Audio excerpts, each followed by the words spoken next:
So, welcome back, everybody, to episode 12. We've got a special guest here. So, Anthony from MacStaff, entrepreneur, recruitment business owner, helping people move to a brighter future worldwide is what it says on LinkedIn. 20 plus years. In fact, we'll get more into this as the podcast runs when I kind of go back to the introductions for sponsors and what to do with our podcast later to Jason. But Anthony and I started in the same office in the same town, and I'm just going to leave that. So viewers, put this into your mind: a 24 hours, 7 days a week recruitment office. Running shifts. Anthony worked on nights and I worked on the afternoons. I think I did day shifts as well, but that was our introduction into recruitment. And 27 years later, we're still in the industry and still adding value. So wonderful. But that's nice us. to meet you, Anthony. Yeah, likewise. Literally chatting with the yes men. This is fab. Wonderful. I'll just take it over from here. So we'd like to thank our sponsors. We have Pink Weasel Coffee, the best coffee there is. And there's even a Chat with the Yes Men blend. Oh, Simon's going to show us a picture. Look at this. Look at that. It's a Chat with the Yes Men blend. There we go. It is. Wonderful. We've got our own Yes Men blend. That's right. So if you'd like a Chat with the Yes Men, bag of Chat with the Yes Men coffee, hit up Pink Weasel. We also have Spandex Panda, who provide some of the snazzy clothing that Simon wears on a regular basis. Got to keep ourselves kind of looking right. Looking sharp. Exactly. I'm going to pass off the TEEMA Solutions one for you to do your plug. Well, TEEMA Solutions, serving clients across North America with either staff augmentation or tailored recruitment needs and things like that. But yeah, a lot of good work going on with TEEMA. We continue to do that. So very fortunate to be part of that organization. Thank you, TEEMA. Thank you all to all of our sponsors, Spandex Panda, Pink Weasel, and TEEMA. So I'd like to remind all of you listeners to follow us on YouTube. Click the thumbs up, subscribe to us, leave comments. All those things help us out to get more viewers, because then we show up a little bit higher in the algorithm, which is always good. Follow us. Go to chatwiththeyesmen.com. From there, you can get to all the different social medias and different ways of listening or watching us. And you can hear us or watch us, and not limited to just these, but through Podbean, iHeartRadio, Apple Podcasts, Spotify, Amazon as well. And of course, like as I mentioned, all the social media. So Facebook, not all the social medias, Facebook, Instagram, Threads. Yeah, I'm still not doing TikTok because I don't get it. One day I will. I'll go the dark side, but today is not that day. So, and yes, and of course, if you'd like to be a sponsor and help us out, you'll get your name down there in the well, if you're watching us down there in the screen, you'll get your name in there, and we'll plug you. And depending on how big of a sponsor you are, and you help us out with maybe some equipment, then we'll even make a commercial for you right in the middle of the podcast that no one can ignore. So again, thank you for listening. Right? Thanks for listening. Thanks for coming back after 11 episodes. If 11 episodes didn't scare you off, then fantastic. Thanks for coming back. So yeah. We have a series, like 12. Yes. Like usually 10 is a series, isn't it? So it's right. It's like episode 2 of the second series. Welcome back. Like a dozen. Right. Fantastic. So, thanks. I'm going to pass it off to you boys. Well, there's. I mean, let's talk about recruitment in the UK, recruitment in Canada, recruitment in the States. Like, I think all three of us have got experience in doing that, and at all levels. I think it'd be fun to start off our conversation like reminiscing a little bit in terms of the old days, because and we can bring the conversation back to present day. Of course we can, but when we first started chatting, I think it's probably 2 years ago when we reconnected, Ant. I started following you on LinkedIn, and we were talking about, various other stuff. But the first memories that came flooding back to me was that office. and that always that time of day, and I can't remember the start times, but anyway, there was always that pause, or that handover pause, where it's like, where's Anthony? And obviously there was a few more swear words in there, but it's like, where's Anthony? And then the window would come open. You remember that window at the back? Yeah, this is in the lead up to 8 p.m. shift, is it? Yeah, and the window would come flying open, and he was kind of like, there's Anthony, like climbing through the window to get to his desk and get logged on time, and away we'd go. But it was, so those memories came straight back, as well as I know Joe and I at the time were doing some house sitting for friends, and this is the same Joe. That's one of our major accomplishments. I think this is the same Joe. And the same Sarah for me as well, like literally like 25 years hence. So yeah, that doesn't happen so much these days. No, right? No, it doesn't. But I also remember you being my alarm clock as well. It's like, do you want me to wake you up in the morning, Simon? I'm like, oh, yes, please. So it would be and you were actually a grown up as well.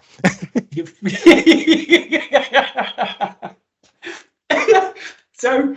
But it was so much fun times. And again, there was help me remember this one thing, because there was a bell, wasn't there? There was an office bell. Do you remember that? Yeah, I presume. How many people did we have to get working to be able to ring that bell? Was it something like 400 or something?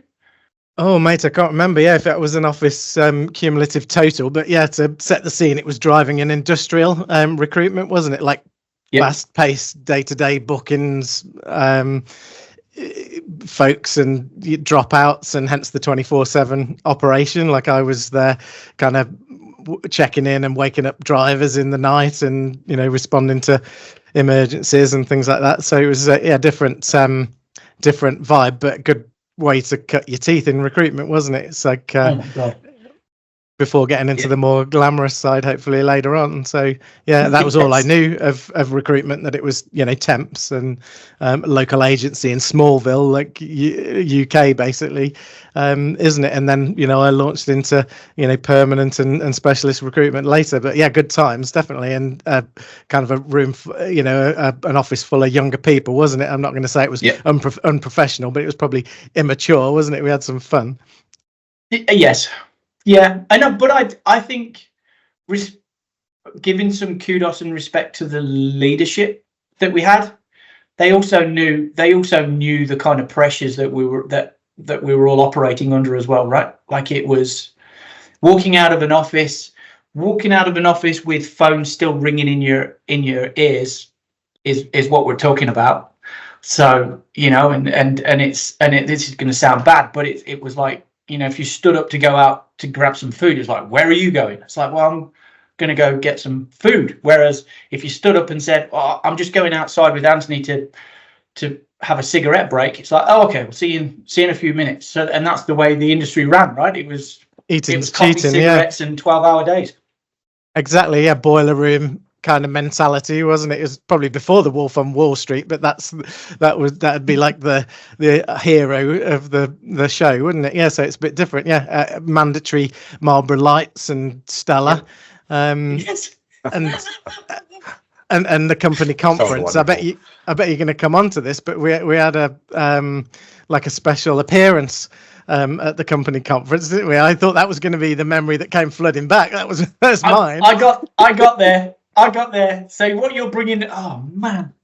So you're bringing up the Bristol Marriott Hotel, right?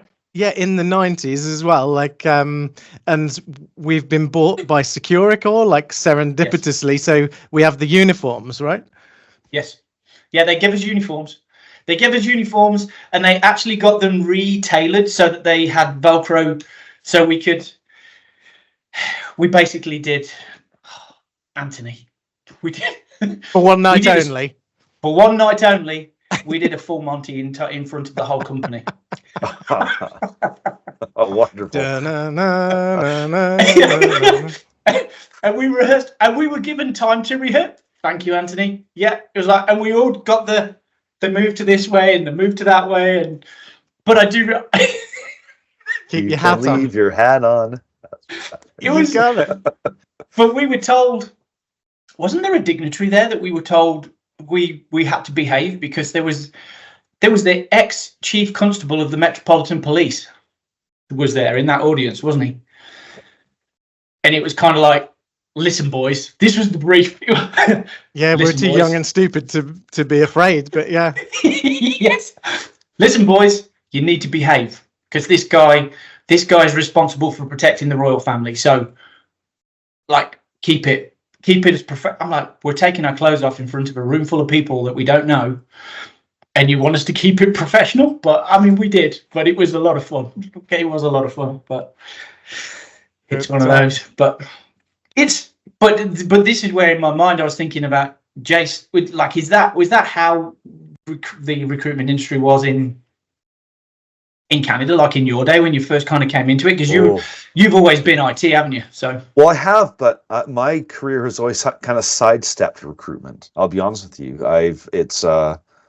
I got into IT because I was the guy who was good at. Actually, I got into it because I was the guy who was good at making web pages in the company because it was like a hobby. So I got pushed into the IT side of things that way, and then the next job was I entered that company as a draftsperson, but the person who was in charge of computers was about to leave, and I had that inclination, so I went over to computers that way, and then and it just I've actually kind of completely sidestepped recruiters. I'm sorry, guys, don't get personally, but I have.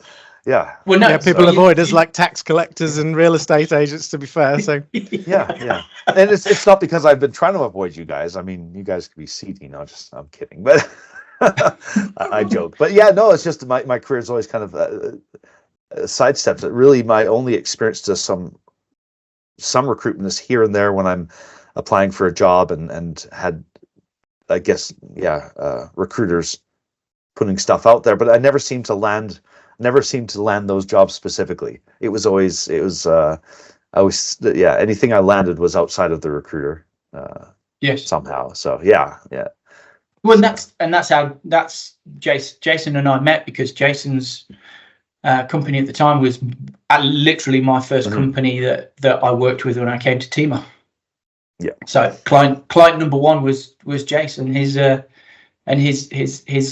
business. So yep. It's interesting, but I want to come. It's the whole world has kind of changed. So, but back to you, Ant. What did you do? So bring me. So we've done the round peg. There you go. It was round peg, wasn't it? Give up to date with you and how you got to Mac staff, and because you did a similar trail, right? It's like we all started in that same office, and then probably you tried to get out of recruitment, and then worked out that actually, okay, I'm going to stay in the industry. Yes. And I think I moved on first, but round peg, local temp agency in like Hinckley, actually, like Smallville, to you, I guess, UK. After a few years, I realised there was other recruitment out there. A couple of people had left, and I joined Hayes, which is recognizable global brand, I guess, or that was the move one after, I guess. But moved into permanent and specialist recruitment. Lots of time in construction and property environments, mechanical, electrical, civil, structural, environmental, engineering, and things like that. So consultant, and then manager of a small team in Birmingham, UK, and Hayes were expanding globally at that time. So there was opportunities in Australia and Canada, and Canada was closer, I guess. And I was talking to the leadership at Hayes Canada, and I applied for the visa and made the move. So I was in Canada for 10 years, again, manager and then director. So mostly construction and property, but latterly 3 years in IT recruitment as well, from Mississauga, obviously near Toronto, Ontario, and we only came back for family reasons to the UK. I did another year with Hayes in Bristol, and then took the plunge and set up on my own, and that's nearly 8 years ago now. So wow, can't be doing everything wrong as Mac staff either. But yeah, that was my chance to do things under my own banner, put my own stamp on it. And we were kind of joking before the conversation kind of started recording, weren't we, that not sure if I can be an employee now. I might have gone feral. Essentially. It's difficult, isn't it? And I think so. Here's my thoughts on that. I think you can, but it's dependent on you finding the right leader. And kind of similar to you, and again in the UK, or prior to coming to Canada, I spent a lot of my career with I'm sure you recognise them, but I spent a lot of time with the Best Connection. But the leadership that I had of my bosses, kind of when I had my own recruitment operations and stuff like that to run and develop and all of this kind of thing, you were trusted to deliver. So for that reason, I think that's the reason why, that if you kind of get that and you have that boss, because I did leave the Best Connection throughout my career with them to take on different opportunities that, to my mind, gave me greater breadth and scope on the industry. So with them, I did mergers and acquisitions and all of that kind of fun stuff, which is you only get that kind of exposure when you're working for the big guys, right? Awesome. But back to your point, yeah, we're a little bit different in the TEEMA market. I think you know that, but I always think that you can go back to being an employee, but it's dependent on who you're going to do it with, right? Because you need to be left alone. It's hard. You get harder I think you just get harder to manage, because you're used to fighting your own battles. You're used to motivating yourself, And speaking of somebody who's made that transition back as well, I think maybe the tolerance for a micromanager is lessened once you've had your own company. So yeah, I myself haven't transitioned from an owner now to employee. It's my current my current managements, they're not micromanaging. They're letting me flourish and learn, and it's fantastic. It's fantastic, and it has to be a win-win scenario, doesn't it? But that applies to all employee-employer relationships these days, isn't it? And that's why it's difficult to attract and retain the right staff as well in general, and because people won't stick around for the 25 years and the thank you watch anymore. It's it needs to be like a symbiotic win-win relationship, else people will be off to the next one, won't they? Yeah. And there's no amount of watches or compensation or benefits that will keep an employee around if the management isn't good and they don't feel that they can flourish, I guess. Yeah, and it's a cliche, but people leave managers, not companies, don't they, as well? So your experience is only as good as your direct boss, which I think was what you're saying anyway, Simon. Yeah, I think so. Which is a I don't know. But then that brings me on to my next thing that I'd like to talk to you both about, which is the, and again, I know we're drawing on the past, and I think there's a proverb somewhere is keep one eye on the past, one eye on the future. That gives you the balance. That gives you a balance in life. 2 eyes on the past, 2 eyes on the future gives you an imbalance. But it's remembering how we cut our teeth when we came into the industry. Like, there was no, like, how would you manage the group of people that we cut our teeth with, Anthony? Like, it would have been like there was chaos. But it's like it was sink or swim as well, and Gen Y or Z, that's not palatable for them. They actually will, require, and they're kind of more discerning in that they do want training and guidance and career path and succession and all the rest of it. I mean, if I'm remembering rightly, it's more like there's your phone and the yellow pages, isn't it, where you go? And if you succeed, then great. If not, then you'll be gone at some stage. Which so it's kind of a little bit cutthroat, and it's a waste of good people to a certain extent as well. So it's good that things are kind of professional and employee centric now. I mean, I work for I've kind of named them already probably, but it's a global specialist recruitment company, and turnover was say 40% year on year, like especially new starters, and we weren't that bad. Like the industry burns people out, and the fact that we're still standing with some like after 25 years is actually quite unusual, right? Yes, yeah, I'd agree with that, because it was so where did the industry as a whole, like, where did we see the change then? Was it driven by our industry, or was it driven by clients? Was it driven by the change in social norms? Because it's still fundamentally the same. The client needs a service. And I guess my point is, we always used to mess around. Of course, we always used to mess around. Like, it's a nonsense to say that we didn't, but we did. But when it was service time, i.e., when clients needed some help, then that's when shit got serious, like really, really quick. Like it stopped in an instant, and then it was Simon. Who was that guy that did da da da da da? Oh, it was, I don't know, Bob, or it was Mike, and that was the bit that then made the team awesome, because we're also ahead of our time as well back in those days, because we were computerized as well, weren't we? In with the computer systems, but we were still firing. And then, but the stuff that mattered was service, and having the client call to say, thanks everybody, like we've got everybody we need. And yeah, it's like, work hard, play hard, but delivery, definitely, yeah. And yeah, that's pre what we now know as CRMs, isn't it? It was PEG data, the system, wasn't it? And that was a large part of the reason why there was I think a multi-million-pound acquisition, which was unheard of at the time, by Securicor, wasn't it? And then we knew like a millionaire, and that and that was our claim to fame, sort of thing. So yeah, and we were using Rolodexes before that, weren't we, with the client and candidate cards and things like that. Yeah.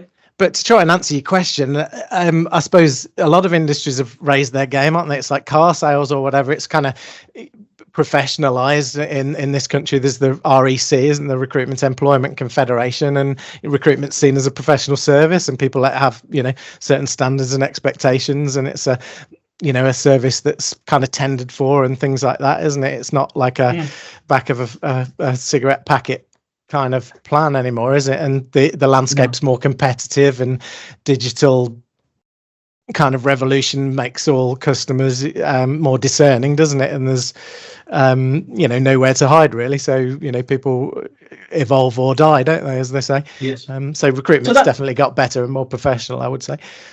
So that's so is that the biggest difference from that you noticed when you went back to the UK then? So there's obviously the ISO 9002 standardization, all of that kind of stuff.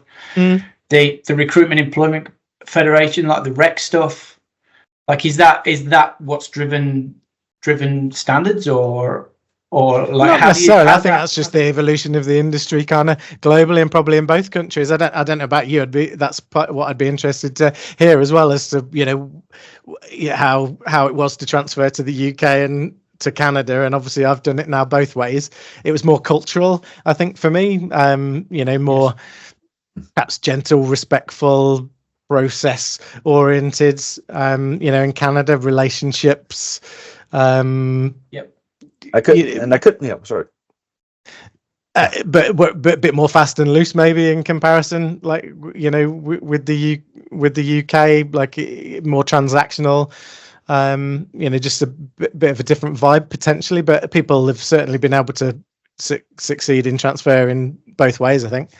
Yeah, it sounds definitely like your industry, the recruitment industry, has really gone the way of a lot of industries, where perhaps in our day when we were younger, it was almost a shotgun approach, and as time's gone by, it's become more of a focused approach. So almost everything goes that way. I mean, I could draw parallels in the oil and gas industry, where in Alberta in the mid 20th century, you accidentally tripped over an oil puddle and made a few $1 million, right? but now it takes a little bit more. Now you have to like extract it from sand and stuff. So fine tuning that instead of the shotgun approach, more of a sniper approach, and that sounds like that's happened in your industry as well, from an outsider viewpoint, from mine as well, or from my viewpoint. Yeah, but that's also I think from that is where you get exposed to a lot. I think, well, I do actually believe when you're exposed to that amount of information, scenario-based information, and all of that kind of stuff that you have to handle, almost handle it on the fly. That sounds like a weird, or fast and loose, as you say, Ant. Like you just it just gives us kind of something, and then you kind of progress in. I think what I saw coming to Canada was that the recruitment industry, if you found somebody that actually knew business, knew what service looked like, because I think the biggest differentiator in the North American markets is that the industry thinks it's in the sales industry, which kind of, as soon as you start looking at that, then that alters a mindset in what you're trying to achieve with clients and candidates and all of that kind of stuff, right? Which again is that's many beers to discuss that one, and many podcasts later. But I think that was the first thing that I saw. But I did appreciate the more gentle approach to using your words, the more gentle approach when I first came to Canada, because the UK, when I left the recruitment, when I was transitioning, which was 2014, but like everything had been commoditized to me in my view. Yeah, like, yes, we had a client base and my team was good. I didn't have high staff turnover within any of my teams, so we'd maintain that. But when you look at the client mentality was that they were being put under such industry pressure, regardless of whether it was the construction industry, warehousing, distributing, engineering, IT, whatever the industry, the energy industry as well, with the utilities and stuff like that. They were just being put under such pressure that, like, at times it was just tough to keep up. Like, you couldn't create, well, you could 9 times out of 10, but you had to be just really good at creating some form of recruitment solution that would fit budget, fit time, and service them in the right type of way, right? So yeah, and you're kind of thinking IT recruitment, I think, more, aren't you? I think in recent times as well, and that is more of a procurement-led activity, isn't it? And are you kind of in that world of kind of MSPs and IT contractors and contracts and things like that? So that is a more kind of corporate type feel, isn't it? It is. It's still interesting though, because what I love about it now in the Calgary market, and I did this with, again, this going back to when Jason and I first met. It was like, okay, we've got this, but we need to come up with something. So sitting down and strategizing with Jason what we need to hit the market with in terms of what it's going to look like as a job description, what we need the individual to do. So we're talking into professional characteristics there, personal characteristics, all of that kind of fun stuff. It was an interesting thing to do. But again, I would say out in Western Canada, well, for Canada as a whole, recruitment hasn't been necessarily commoditized in the same way that it is in the UK market. Right, because it's a more mature staffing market, isn't it? The UK, US, and potentially Japan as well. They're the 3 biggest, I think, in globally. I did IT recruitment for 3 years, kind of my last shift, I think, with Hayes, and grew out quite successfully the kind of perm team. And there's not just one recruitment job, I suppose, is what we're dancing around as well, isn't? Is there? And we had the expert model, whereby I used to do the PMBA desk, so project managers, business analysts. Somebody else would do developers until you split that into Java and .NET. Somebody else would do ERP, CRM work, and again you'd maybe split that down again into SAP, Oracle, at a later date as you grow and things like that. And there's some debate as to whether the recruitment industry's been dumbed down by technology or training and things as well. And sometimes to do things on scale, you have to kind of take bite-sized chunks, don't you? So that was the logic behind what we were doing there, in that you could bring somebody up to speed and maybe have them being productive or profitable within 3 months or so, because they'd only need to learn one piece.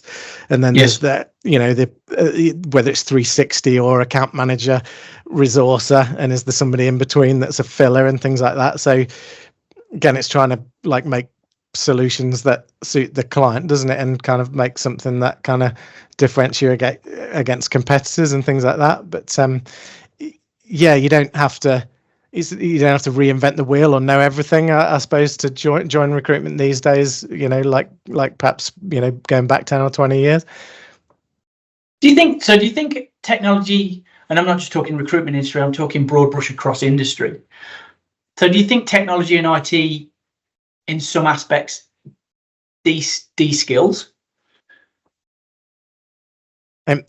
Helps, doesn't it?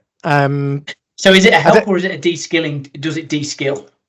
And what I mean by that, when I say de-skill, because again it sounds like, oh, you're being, but I'm thinking of I'm probably thinking like is IT still help? IT being helpful to make people more productive is a good thing, but if we're automating something that's taking out thought process, then that, I don't know, is that de-skilling? Is the human touch and kind of expertise actually required and things like that? So I know what you're saying. I'll probably argue the other way, in that it's a tool, isn't it? There's various things over the years that have been meant to have been the death of recruiters, isn't it? It's like the job boards exist, so we won't need recruiters anymore, and then LinkedIn exists, so we won't need recruiters anymore, and now it's AI. But what I guess the smart people have been kind of saying is that that the technology won't replace the recruiters. It's just that recruiters who are good with technology will replace recruiters who are not. So you've got to best leverage the new tools and be early adopters and things like that in order to maintain your competitive advantage, because otherwise and I suppose Jason will know this more than anybody, the disruptors will just take over, and it'll be the Netflix like situation, like killing Blockbuster again, won't it? So you have to keep an eye on what's going on out there. That's a good point, because I was going to say Jace can speak for himself, but as a draftsman, as somebody in marketing, I guess technical IT marketing and stuff like that, creating thumbnails and tiles and all of that kind of stuff. Like, I guess that would have taken, like, Jason can get done like thumbnails, and he'll do the same for this episode. Like he'll create thumbnails and stuff that probably a few years ago, or when you first came into the industry, Jace, it was like that would have taken a long time to do, wouldn't it? Yeah, very much so. I mean, just you definitely still need the human touch for those things, but the tools just make it faster. So I can, as Simon says, I've been doing Photoshop since the mid '90s, and it is exponentially faster to do things like what we do for the promotional things for these episodes. It takes me 10-15 minutes, whereas in the past it may have taken a couple hours to cut you guys out of your background, because that's what's going to happen. I'm going to take a screenshot of what's happening today, and I'm going to crop you guys out of your background, and then we're going to use that in the thumbnails. And that could have taken ages, like me pixel level, making sure I'm not selecting the door behind you.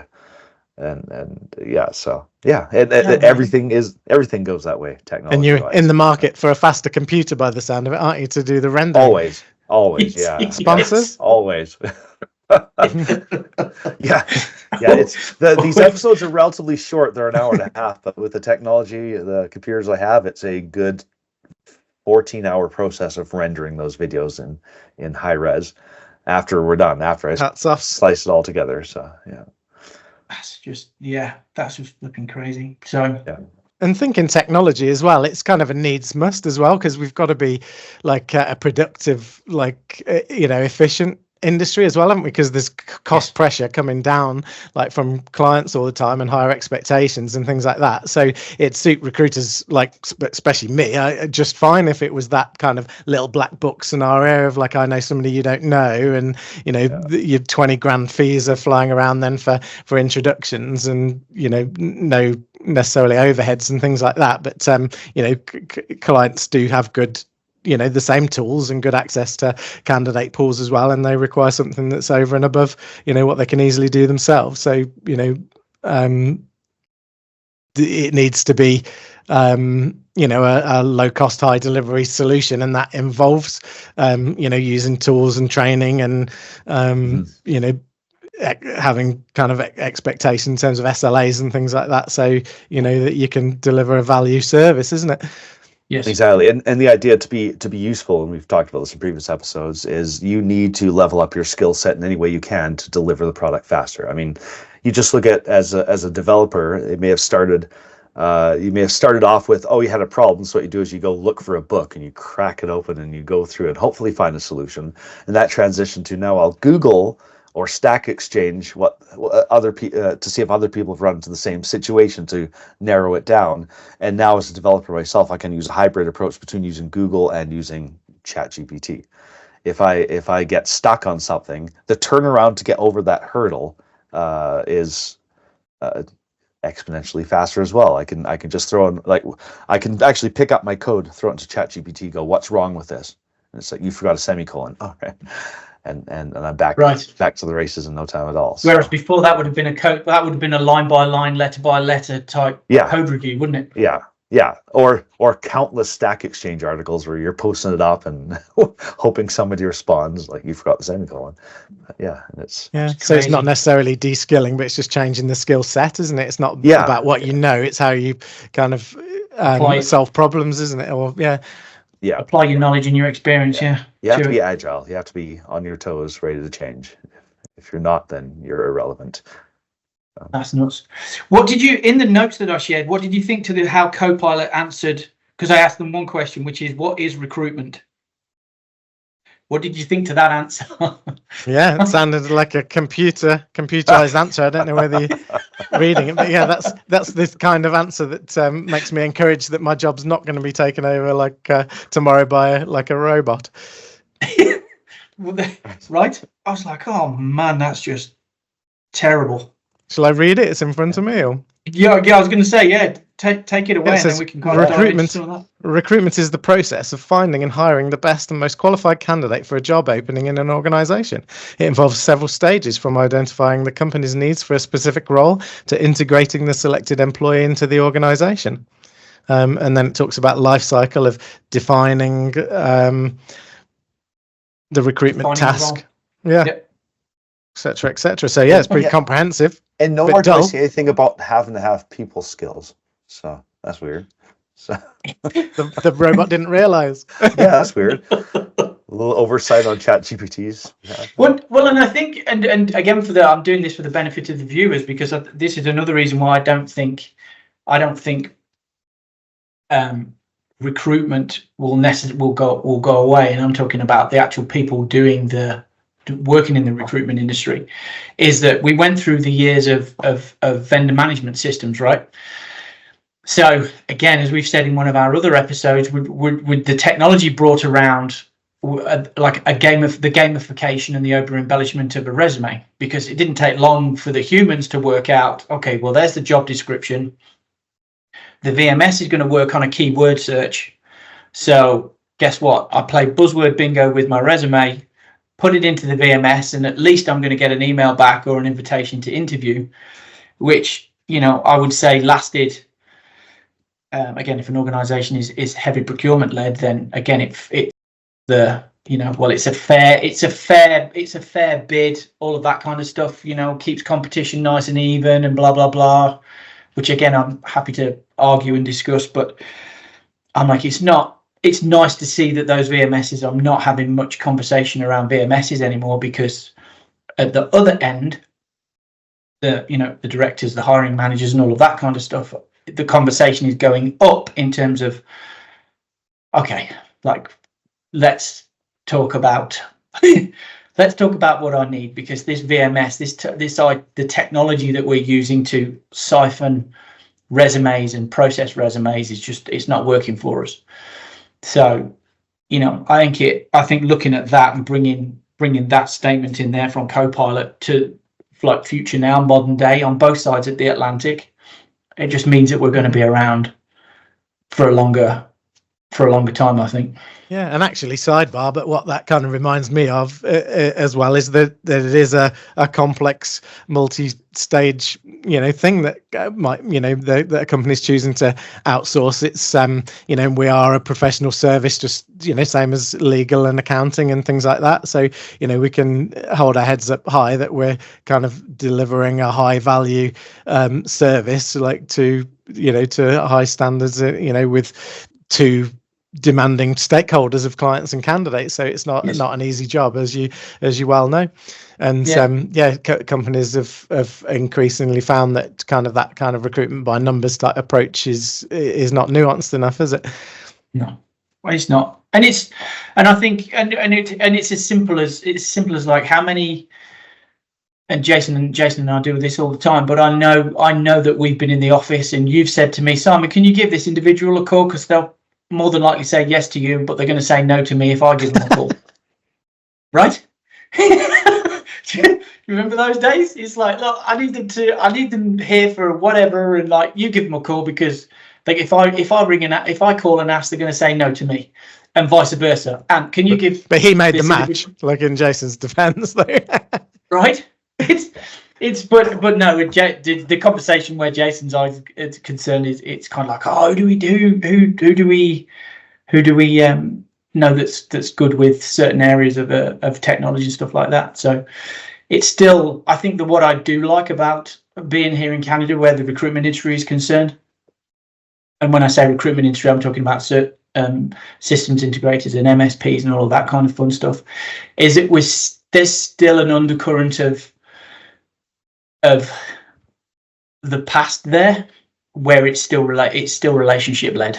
Like Calgary is probably it is the biggest village I've ever lived in, and that's kind of how we get things done. It changes as you go across Canada. I think it's talking to colleagues that are out east. I think it's a little bit different in Toronto, Mississauga, Richmond Hill, all around that area of the lake. But again, I think it's a difference. You've got a separate and different social dynamic there, haven't you? It's almost like Little London, isn't it? Yeah, it's like really cosmopolitan, isn't it? And kind of, it's the financial capital of Canada, isn't it? Toronto, if not the kind of political one. And I didn't win these accounts, but I was dealing with the big banks at the time, so it was like CBC, Scotia Bank, BMO, all that. Yeah. And for PMBAs, and it was all about kind of GUI interface projects and things like that at the time, and wealth management and whatnot. But yeah, there's a different vibe and industry and economy in each kind of major city and province in Canada, isn't there? Yes, and that's why it's difficult to define, recruitment and how it extrapolates in different kind of times and places, I suppose. And there's the debate as well, isn't there, as to whether it's art or science, and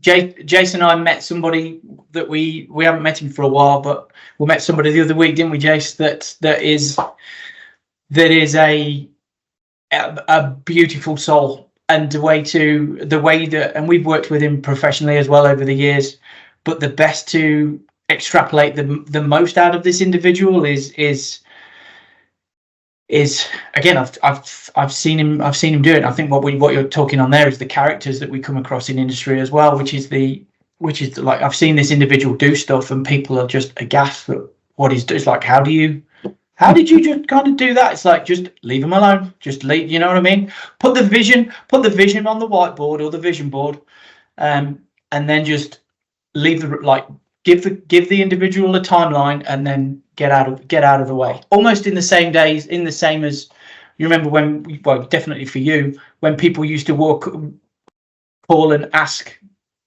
to be given a certain truck.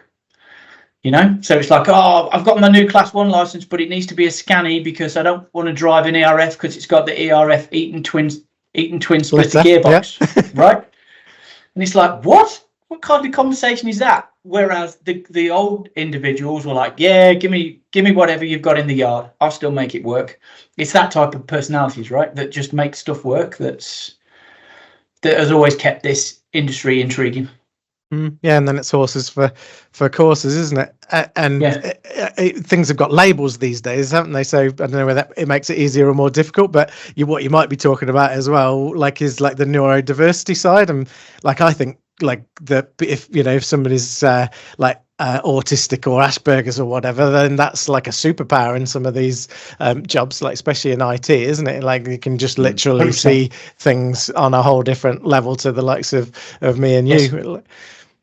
Well, we've got a different issue then, because then you need to find somebody that can sit next to those individuals and understand them.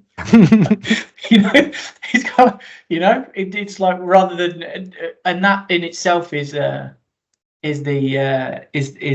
art in it all. But yeah, that's interesting. So tell me about how you did all of that, because you've done all of that moving. Like, why did you go back? I think I asked you this question. Why did you go back to the UK? Yeah, we went to Canada in the first place just for a life adventure, but the fact that I was working for Hayes, like, facilitated it, in terms of visa and things like that. And Sarah wasn't working because we'd got two kind of preschoolers, so that made it quite easy. On the way back, more like just personal decision. We'd absolutely loved it in Canada, but if we were going to go back at some stage, it needed to be before the kids were in GCSEs, basically. So right. Time was ticking on that, and the parents not getting any younger either. So we wanted to be around, for their kind of twilight years as well. So we did pull the trigger in the end and come back. But it was only meant to be a 2-year like minimum in the first place anyway. That was the deal with Sarah. If you agree to go, like, after a couple of years, I can say when we come back. But we did stay and got Canadian citizenship as well, which we're quite proud of. So the door's always open, so to speak. Oh, nice. Okay, so we could have Max Staff Canada at some stage. We've already. I've kind of kept the door open a crack, because I run MacStaff Global, like as just a separate brand as well, because I do try and stay involved, like especially for Canada, but with international recruitment, because I do a lot of collaborations, like with other recruitment companies as well. Now that's like Jason's favourite word as well, isn't it? So yes. A member of TEEM, stands for the Employment Agents Movement in the UK. That's like a network of independent recruitment business owners, and the North American version is NPA Worldwide. So I don't know whether that's familiar, but I'm a member there as well. So sometimes I source candidates for partner members, or and there's other members that share jobs, for other partners to source or shortlist on. So yeah, that keeps my feet wet in Canada to a certain extent, which is nice. Okay, so no immediate plans to come back then? No immediate plans, but yeah, the passport's a useful thing, isn't it? If you get offered a fly in fly out like contract or something to Alberta, then it's there's no paperwork. I think my kind of definition for recruitment was a bit shorter. I think it's that there's two sides of the recruitment coin. Basically, it's jobs for people and people for jobs, isn't it? And matching thereof. Yeah, I think so. I just definitely I think we, in some areas, we make it more complicated than it needs to be. We really do, which is the human element, but hey, and I think there's a lot of the stuff. If you look back on our previous episodes, it all kind of segues into it, because again, it's recruitment is and will continue to be, as we've chatted through, it's the relationship. It's the relationship side of it, right? But it's also the way that, as leaders, past, present, or otherwise, are also are also kind of working with their individual teams. That's where the real success is. But there's also an element of that, and I think Simon Sinek talks about this, is that the some of the generations coming through, like they need help, like I didn't, we came into this industry by almost by accident, baptism of fire, call it whatever you want to call it, whereas people are, the generations coming through now are targeting recruitment as a career. Yeah, it's got a bit more visibility as a career path, isn't it? And like, good news, bad news, it's a lot of people attracted into it because there's like potentially decent money for the high performers as well. So, that can sometimes attract the wrong people as well, isn't it? And then it's know what kind of characteristics and skills that you're recruiting for. Yes. Yeah, exactly. So and you say we fell into recruitment, and that's totally true. I rocked up at the recruitment agency office because I hadn't got a job yet after university, and they said, actually, hold on, like we'll grab you for ourselves, and like here's the phone, see what you make of this kind of thing. Is that what happened with you as well, or how did Round Peg kind of honestly hoodwink you?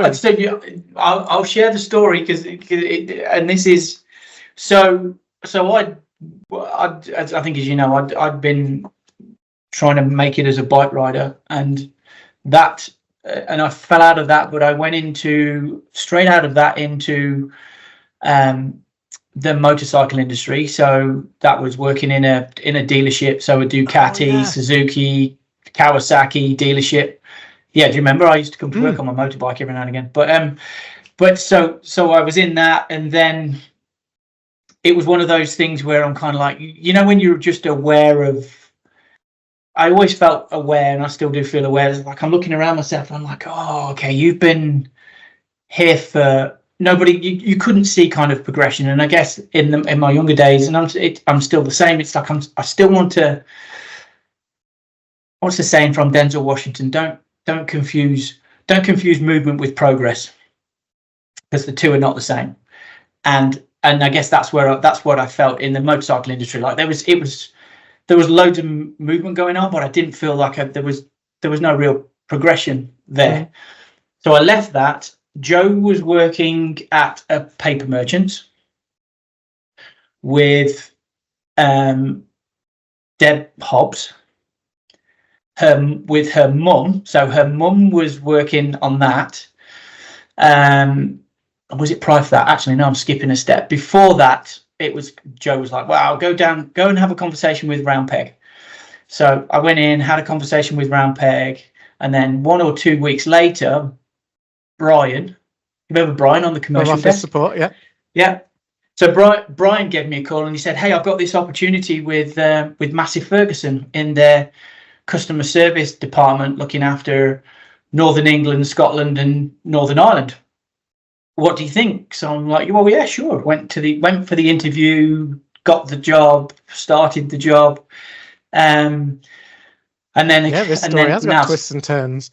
Oh man, this is literally how it works. And then Joe called me, and this is up to date now. So Joe called me like, how's your day? How's everything going on? And I've been there probably 3-4 weeks, and I'm like, yeah, I'm the same thing again. This is like if I'm walking into my day with a new magazine that I'd bought the day before, and sitting down at my desk and flicking through the pages of a magazine from like 8 o'clock in the morning until somebody within the agricultural industry gives me a call to ask me about a part or something along those lines on their agricultural machinery. I'm like, this is waiting for this is going to drive me nuts. She then had put the phone down, and because she was working with Deb's mum immediately was like, well, how's he getting on? Because she obviously knows that I was working for Round Peg, or temping for Round Peg. And she says, oh, yeah, it's driving him crazy, he needs something else.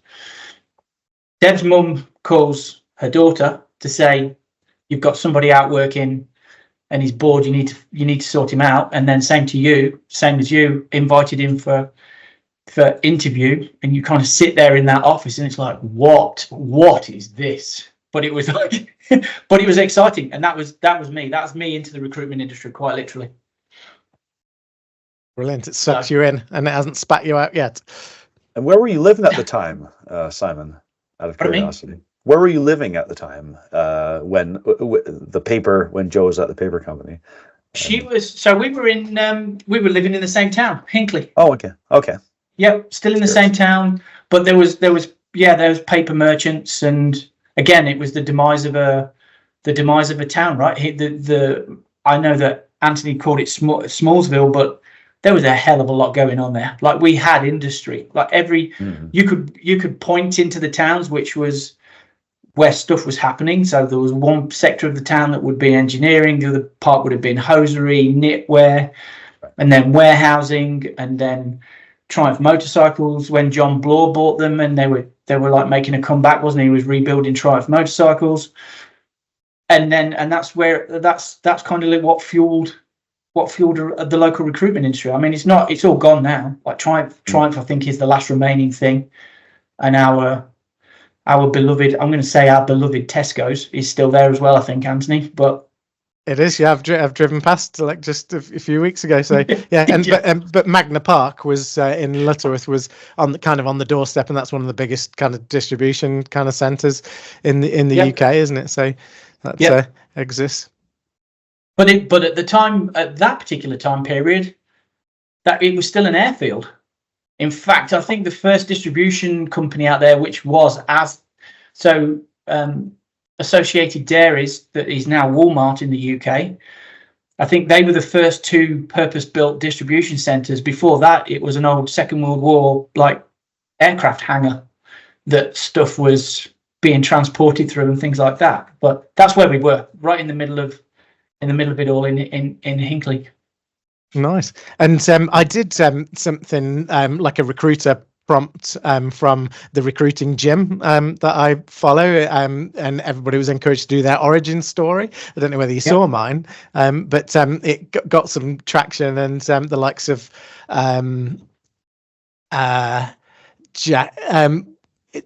and getting it right, Angela Cripps, that runs the recruiting gym. She'd done training for Rampeg back in the day as well, and she'd commented, and Jackie Jackson, like who did my original interview, way, commented, and then it was Mark Hobbs, yes, wasn't it, who was like son of the owner, like he's 16 years old, running rings round us. Like basically, wasn't it? It was humbling, like to finish university, and and this like kid like is just making things happen. And I'm like, thinking, right, I'm gonna have to pull my socks up here.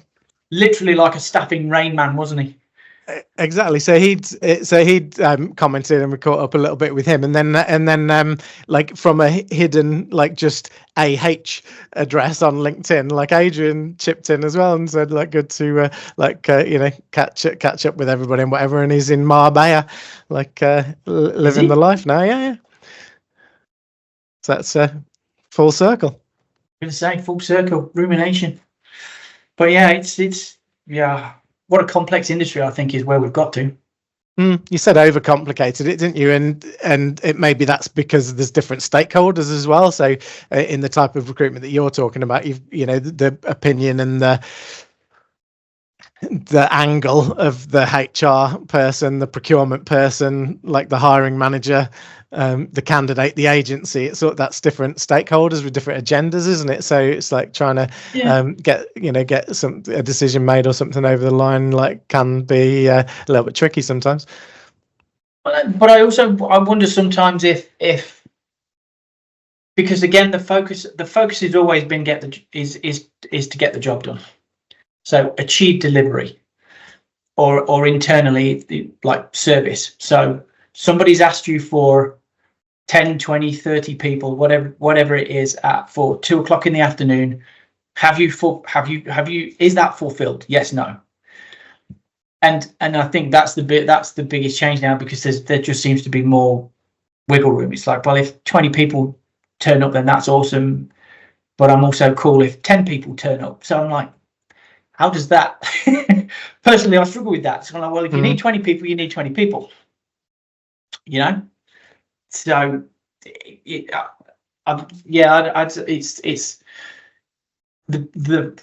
the thing that comes back to our beloved industry is still finding the people that can do that delivery with the extra components that you've just described, I think, which makes it a tough job, because you're not left alone. You're not necessarily left alone to do what you are known to be good at, you know.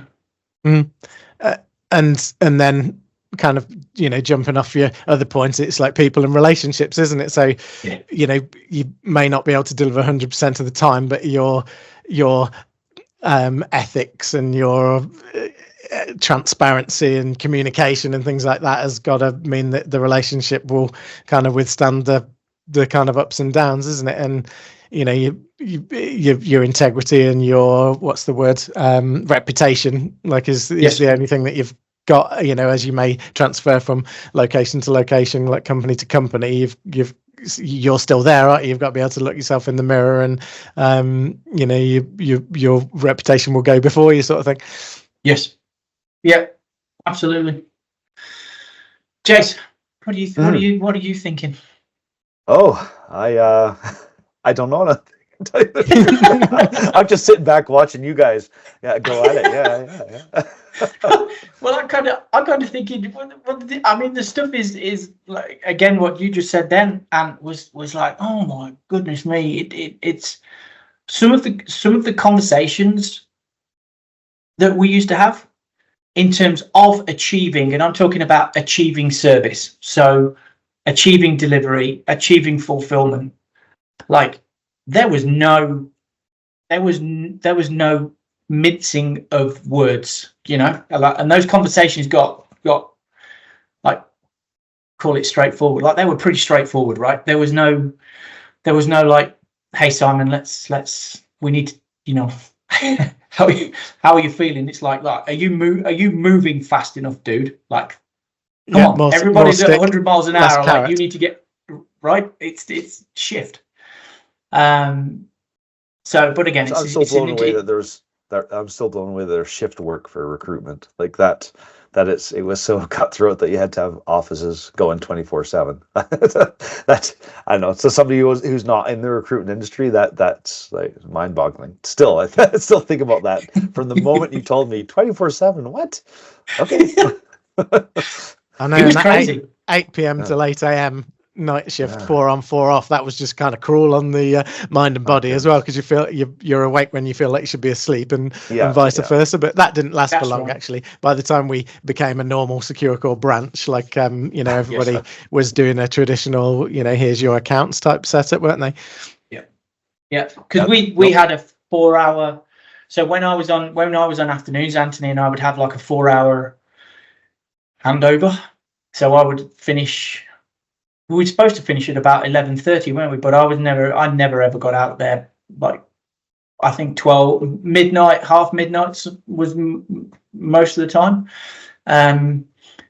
But you know, do my handover, and at the time there was it would hand over to you, wouldn't it? You, Phil, and Lindsay. Which again, it's just the characters. I guess what I'm talking about are the characters, right? So same as the person we grabbed a drink with last week, Jace. There was so many like kind of almost hilarious characters that were in that industry. But it, again, horses for courses, and it somehow fit. But when you look at the dynamics of service levels and SLAs and KPIs and all that kind of stuff, like we were killing it. Hence the reason why there was a big national acquisition. But yeah, I mean, for argument's sake, people used to maybe take more ownership and accountability and things like that. But I don't want to get sucked into this like we're the grumpy old men thing, Simon. So I'm trying not to go there. But there is different expectations and like stereotypes on the generation like X, Y, Z, isn't there? And they prefer more input and things like that. But I suppose on the flip side and the plus side, they're not offended by it either. Just a quick direction, and check in, and then they're off doing their own thing again. That they like that, and they're not hung up on, autonomy or pride of, hey, I know what I'm doing, leave me alone, type thing, which might be more us. Well, there's one individual I'm thinking of that was definitely him. It's like, just can you leave me alone just to do my thing, which was obviously, I'm talking about Phil in that respect. So, but yeah, it was. I've still come back to it. It's leave them alone, and that was something that I always do with my teams now. It's like trust your people to do what you know that they're capable of and are great at, and kind of get out of the way. So yeah, and yeah, there's all sorts of management texts and things like that, isn't it? The old school one used to be the 1 minute manager, didn't it, Keith Blanchard, and that that was a lot of good to say about that. I bet Jason's got an angle on this as well, because you've actually used recruiters, I think, haven't you? I don't know, if you've got good and the bad and the ugly stories, or what you do expect. What makes a good recruiter? Yeah, not directly, specifically. I mean, within my company, the recruitment process was handled by one of my partners, so I'd get things filtered after the fact, shall we say? Yeah, yeah. Okay, there's not a lot I can really put into that. I wasn't part of the recruitment process overall within my company, but you just turned up for picking the best candidate. That sounds ideal. Even then, I deferred those judgments to the people who are running the team. So yeah.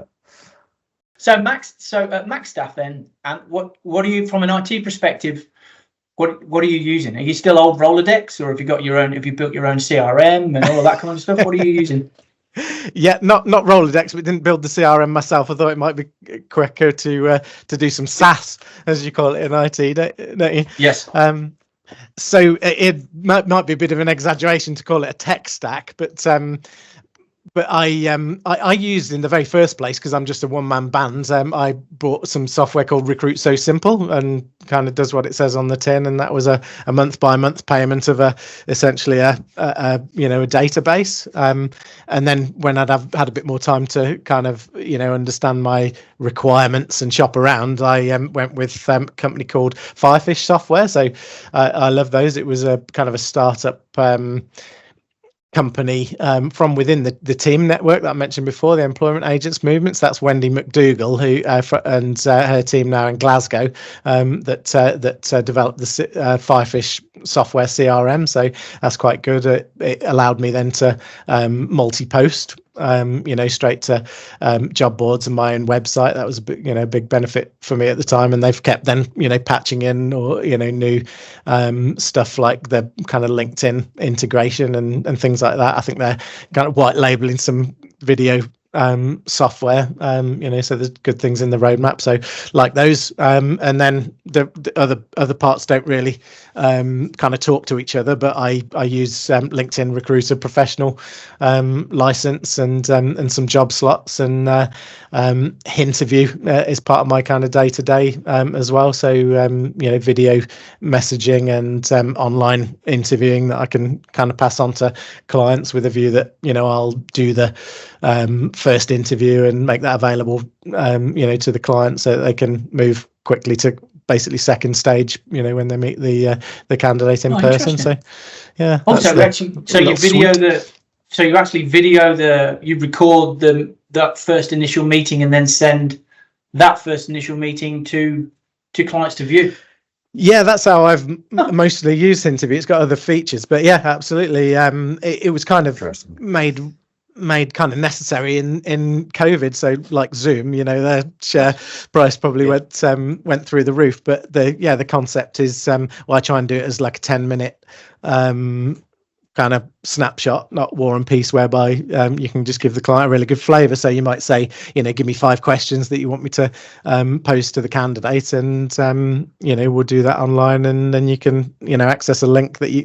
And the advantage then, if you send it to 3 people who are all part of the hiring decision, they don't need to be together at the same place and time. They can be having a beer at home and view it, or do it from the office straight away or whatever.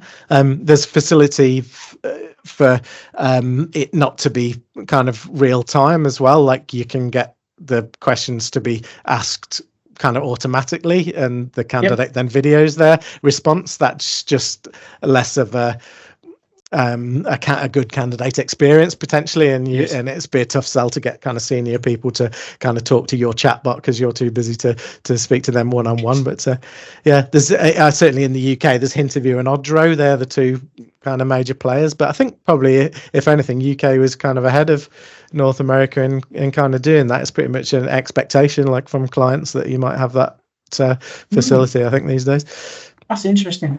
I actually have over the last, I'd say the last 12 months I've gone back to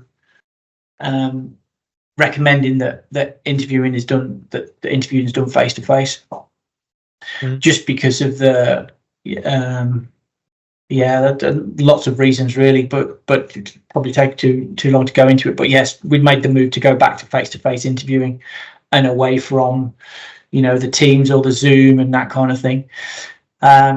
It's important to build a relationship between the consultant and the candidate, isn't it? Basically, that's probably where you're going with that over and above. Like, is it a tick box match? There's a lot more. It's still a struggle. Like this is awesome, and it's great because we're connecting.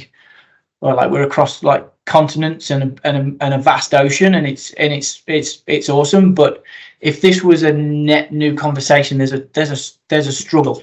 Like there's a struggle to properly connect, because as a species we build relationships by being in the same room with each other, right?